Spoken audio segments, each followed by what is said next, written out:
Baaw kii bopp bi fii day génn. Ah foofu laa génn. Ñun ñëpp la. waaw kon ñoom ñooy ñi nga xam ne dañuy jàng ci école yi ngoon bi dañuy daal di jàng xam-xam yàlla suñu ko seet ñu yëkkati neexal bi di ko def Moustapha mi nga xam ne waxtu ne moo leen taxaw moom it ñu yëkkati am neexal moom it taxaw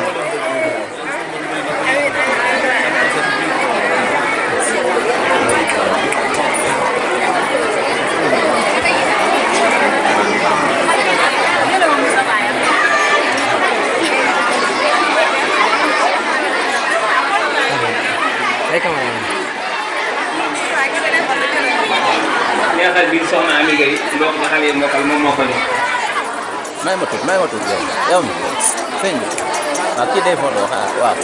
kaamil bi ñu liggéeyee noir blanc mën na xale yi nekk ci daara ji ñoom ñoo ko liggéey daayira jamaatu xam ne bi ak siège bi ngeen di seen ci njiital suñu Massamba ak suñu Moustapha Lo ñoom ñoo ko jox suñu jëriñ bi suñu bàyyi suñu Mbàkke Lo ñoo ko jox kaamil yi jox koy siège bi nga xam ne ñoom ñoo ko liggéey jox ko ndax seen xol bu sedd ci moom waaw rafet na kon yaakaar naa yooyu mooy li nga xam ne moom lañ ko war a kon xam naa bu ko defee mu jege si def ñaan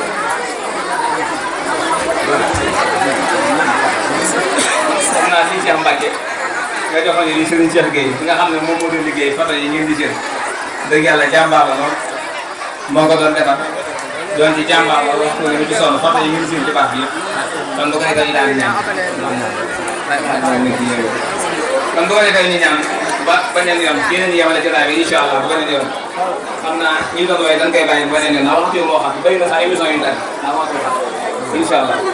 bismillah kon tàllal leen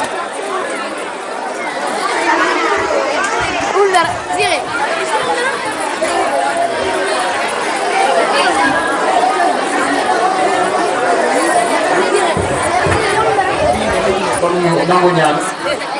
sëriñ bi mi ngi ñaan ñu ngi kon ñu nangu ñaan mbokk ñu nangu ñaan ñun ñëpp yàlla yàlla nangu ñaan yëpp ci barke Rasulullahi sallallahu alayhi wa sallam ci Mbàkke Lo bokk ci waa kër sëriñ bi ndax ëpp alxuraan ñoom doon waa kër sëriñ bi ko jaaree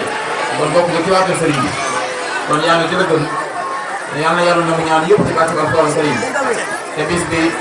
gën a foofa an mu jot ñu gën a yokk gën a yaatu te ñëpp fekkee te ànd ak wér-gu-yaram ànd ak xéwlu baawal sawal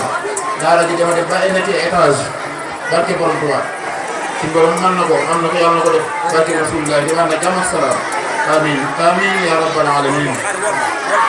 amin kon bu déwén ak jàmm incha allah ñëpp fekkee kon axiru daawaana alhamdulillahi rabbil alamin wa salaamu aleykum wa rahmatullahi taala wa